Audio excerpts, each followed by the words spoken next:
ഭ്രാന്തന്റെ പ്രണയം an unconditional love story ഭാഗം 24. രാത്രിയിൽ ടി വി കണ്ടുകൊണ്ടിരിക്കുകയാണ് വിനോദ്. അവന് ഭക്ഷണം വാരിക്കൊടുത്ത് മാളു അടുത്തു തന്നെയുണ്ട്. അവൾ ഇതുവരെ അവനോട് ഒന്നും സംസാരിച്ചിട്ടില്ല.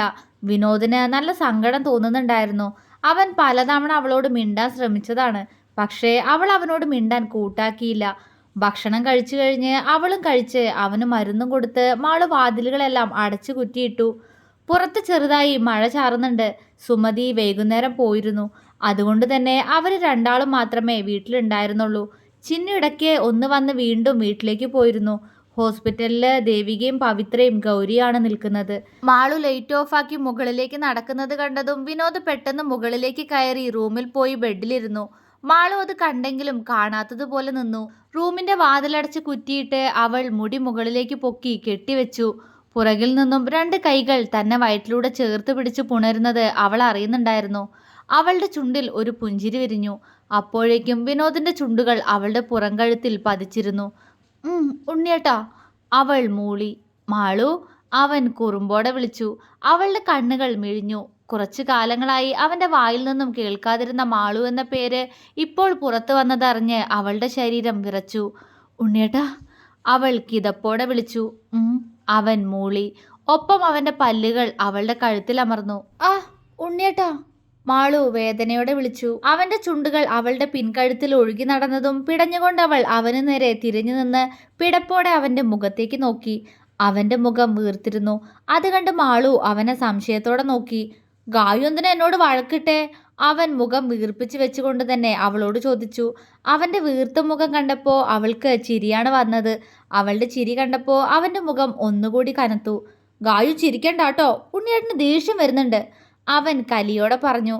അവൾ പുഞ്ചിരിച്ചു. ആണോ, എൻ്റെ ഉണ്ണിയേട്ടന് ദേഷ്യമൊക്കെ വരുന്നുണ്ടോ? എന്തിനാപ്പം അത്? അവൾ ചിരിയോടെ തന്നെ ചോദിച്ചു. എന്തിനാന്ന് ഗായുവിന് അറിയില്ലേ? ഗായു എന്തിനാ എന്നെ വഴക്കു പറഞ്ഞ്? എനിക്ക് ശരിക്കും സങ്കടം വന്നു. അന്ന് ആ തള്ള ഗായുവിനെ പറ്റി അങ്ങനെയൊക്കെ പറഞ്ഞതുകൊണ്ടല്ലേ ഉണ്ണിയേട്ടൻ നിന്ന് അവർ അങ്ങനെയൊക്കെ ചെയ്തത്? അവൻ സങ്കടത്തോടെ ചോദിച്ചു. അവൾ അവൻ്റെ നെഞ്ചിലേക്ക് ചാഞ്ഞു നിന്ന് അവനെ പുണർന്നു. വീർത്ത മുഖത്തോടെയെങ്കിലും അവൻ്റെ കൈകളും അവളെ ചേർത്ത് പിടിച്ചു. എനിക്കറിയാം ഉണ്ണിയേട്ടാ, എൻ്റെ ഉണ്ണിയേട്ടൻ എനിക്ക് വേണ്ടി അവരെ അങ്ങനെയൊക്കെ ചെയ്തതെന്ന് അവൾ അങ്ങനെ തന്നെ നിന്നുകൊണ്ട് പറഞ്ഞു. പിന്നെന്തിനാ ഗായു എന്നോട് വഴക്കിട്ട്? ഉണ്ണിയേട്ടന് സങ്കടമായി നീ എന്നോട് ദേഷ്യം കാണിച്ചപ്പോൾ, അവൻ സങ്കടത്തോടെ പറഞ്ഞു. അവൾ അവനെ മുഖമുയർത്തി നോക്കി. സോറി ഉണ്ണിയേട്ടാ, പെട്ടെന്ന് അങ്ങനെയൊക്കെ കേട്ടപ്പോൾ അവരെ ഉണ്ണിയേട്ടനാ വീഴ്ത്തിയതെന്നൊക്കെ അറിഞ്ഞപ്പോൾ അതിൻ്റെ ഇടയിൽ കൂടെ അപ്പച്ചി ഞാനാ ഉണ്ണിയേട്ടനെ കൊണ്ട് അതൊക്കെ ചെയ്യിപ്പിച്ചെന്നൊക്കെ പറഞ്ഞില്ലേ, എല്ലാം കൂടി ആയപ്പോൾ എനിക്ക് സങ്കടം തോന്നി. അതുകൊണ്ടാണ് ഞാൻ എൻ്റെ ഉണ്ണിയേട്ടനോട് ദേഷ്യം കാണിച്ചേ. സോറി, അവൾ അവൻ്റെ മുഖത്ത് നോക്കിക്കൊണ്ട് തന്നെ പറഞ്ഞു. അവൻ കണ്ണ് നിറച്ചുകൊണ്ട് അവളെ നോക്കുന്നുണ്ട്. എന്നിട്ടെന്താ ഗായു ഇത്രയും നേരമായിട്ട് എന്നോട് മിണ്ടാതിരുന്നേ? ഞാൻ മിണ്ടാൻ വന്നിട്ടും ഗായു എന്നോട് മിണ്ടിയില്ലല്ലോ. അവൻ്റെ വാക്കുകളിൽ വേദന നിറഞ്ഞിരുന്നു.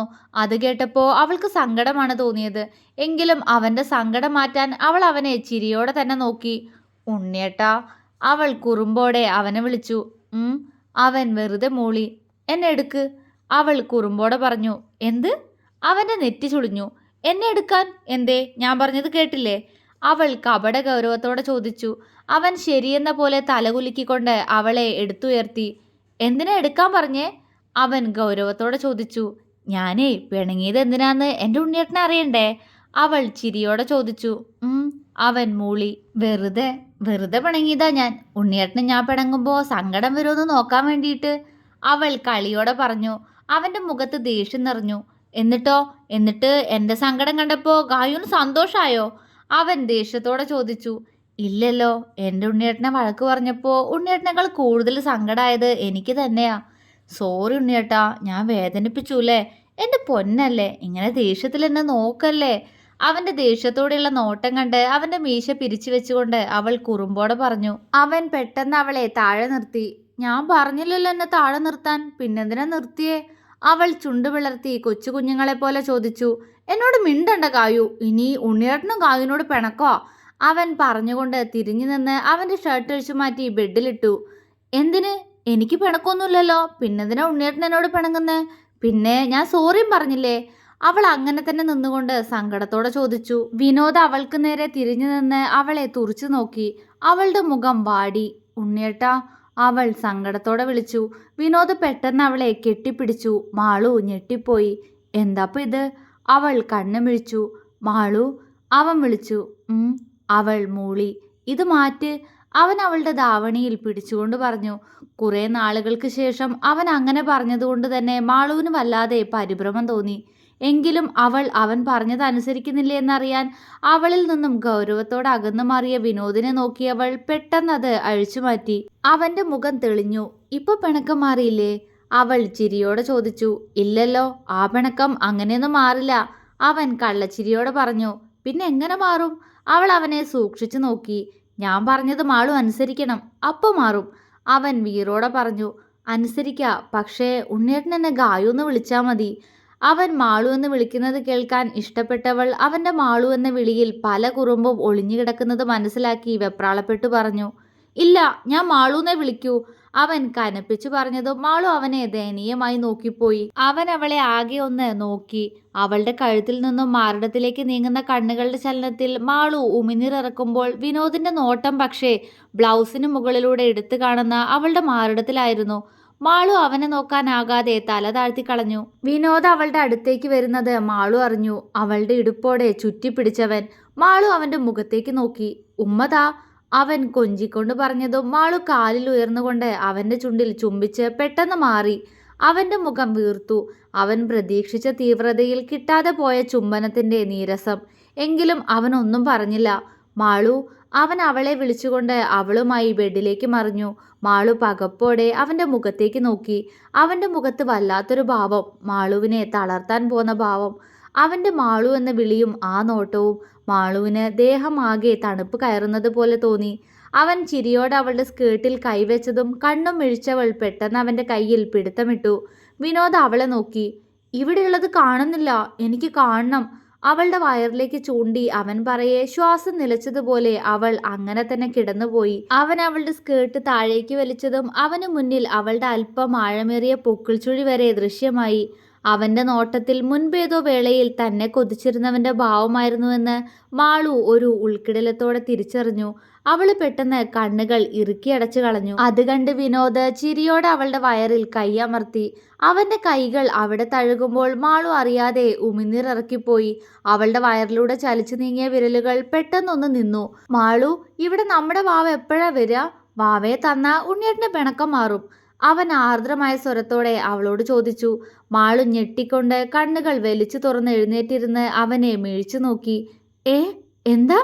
അവൾ മിഴിഞ്ഞ കണ്ണോടെ അവനോട് ചോദിച്ചു. അവൻ അത് തന്നെയാണോ പറഞ്ഞത്? അവൾക്ക് സംശയമായി. ഞാൻ പറഞ്ഞത് നീ കേട്ടില്ലേ? എന്നാ നമ്മുടെ വാവ വരാന്ന് അവൻ ഗൗരവത്തോടെ ചോദിച്ചു. ഇതൊക്കെ ആരാ പറഞ്ഞെന്നേ? അവളുടെ ശബ്ദത്തിൽ വിറയലുണ്ടായിരുന്നു. ഹരിയാ പറഞ്ഞേ കല്യാണം കഴിഞ്ഞാൽ വാവ വരുന്ന്. അതിനെ മാളു എനിക്ക് തരുന്നേന്നും അവൻ പറഞ്ഞല്ലോ. എനിക്ക് മാളു വാവൻ എന്നാ തരിക? ഉണ്ണിയേട്ടന് വേഗം തരുമോ? അവൻ അവളെ എടുത്ത് മടിയിലേക്ക് വെച്ചുകൊണ്ട് ചോദിച്ചു. എന്തു പറയണമെന്നറിയാതെ മാളു വിയർത്തുപോയി. ഉണ്ണിയേട്ടാ, അത് പിന്നെ വാവ ഇപ്പോഴല്ല വരിക. അത് വേണ്ട വേണ്ട, എനിക്ക് വേഗം വാവേ വേണം. മാളു, എനിക്ക് വേഗം തരണം. അവൻ അത്രയും പറഞ്ഞുകൊണ്ട് അവളെ ചുറ്റിപ്പിടിച്ച് ബെഡിലേക്ക് കിടത്തി അവളുടെ ശരീരത്തിലേക്ക് അമർന്നതും അവനോടെന്തോ പറയാനൊരുങ്ങിയവളുടെ നാവ് പോലും ചലിക്കാതായി. എന്നാൽ അതേ നിമിഷം തന്നെ വിനോദിന്റെ ചുണ്ടുകൾ അവളുടെ ചുണ്ടിൽ അമർന്നതും വിറച്ചുകൊണ്ട് അവൾ അവന്റെ തലമുടിയിൽ കൈ അമർത്തി. പുറത്ത് മഴയുടെ ശക്തി കൂടിയത് അവൻ തന്നെ ചുംബിക്കുന്ന ശബ്ദത്തിനിടയിലും മാളു അറിഞ്ഞു. മാളുവിന്റെ കീഴ്ചുണ്ടിനെ തന്റെ ചുണ്ടുകൾക്കിടയിലിട്ട് ഞെരുക്കിയവൻ അവയെ നുണഞ്ഞു തുടങ്ങിയതും മാളുവിന്റെ കൈകൾ അവന്റെ തലമുടിയിൽ നിന്നും മാറി അവന്റെ നഗ്നമായ പുറത്തമർന്നു. മാളുവിന്റെ ചുണ്ടുകളും അവനോടൊപ്പം തന്നെ അതിന്റെ ഇണയെ തേടി ചെന്നു. കഴുത്തിൽ അവന്റെ മുഖം അമർന്നതും മാളുവിന്റെ കാൽവിരലുകൾ ചുരുങ്ങിപ്പോയി.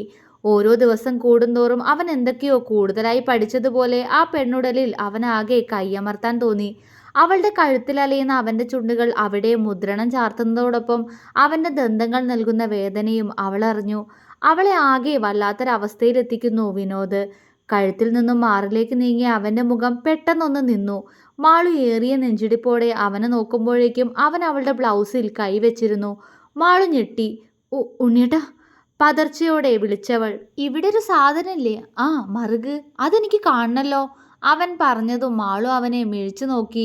ഒരു ധൃതിയോടെ അവൻ അവളുടെ ബ്ലൗസ് വലിച്ചതും അത് പാതി കീറിപ്പോയി. ഉണ്ണിയേട്ടാ, വേണ്ട, ഞാൻ പറയട്ടെ. എനിക്ക് പറ്റില്ല ഉണ്ണിയേട്ടാ, ഇങ്ങനൊന്നും ചെയ്യല്ലേ. അവന്റെ ലാളനയിൽ തളർന്നവൾ പറഞ്ഞു. എനിക്ക് കാണണം. വാശിയോടെ പറയുന്നവന്റെ മുഖമാകെ ചുവന്നിട്ടുണ്ട്. ഞരമ്പുകളെല്ലാം എടുത്തു കാണും പോലെ അവന്റെ ശരീരത്തിനാകെ എന്തോ ഒരു മാറ്റം. മാളുവിന് അവനെ തടയാൻ കഴിയുന്നില്ല. അവന്റെ ഭാര്യയാകാൻ എല്ലാ അർത്ഥത്തിലും ഏറെ കൊതിക്കുന്നവളാണവൾ. എങ്കിലും അങ്ങനെയൊന്നും പാടില്ല എന്ന ചിന്തയിൽ അകലമിട്ടവൾ. പക്ഷേ അവനിങ്ങനെ അടുക്കുന്തോറും അവൾക്കൊന്നിനും കഴിയുന്നില്ല.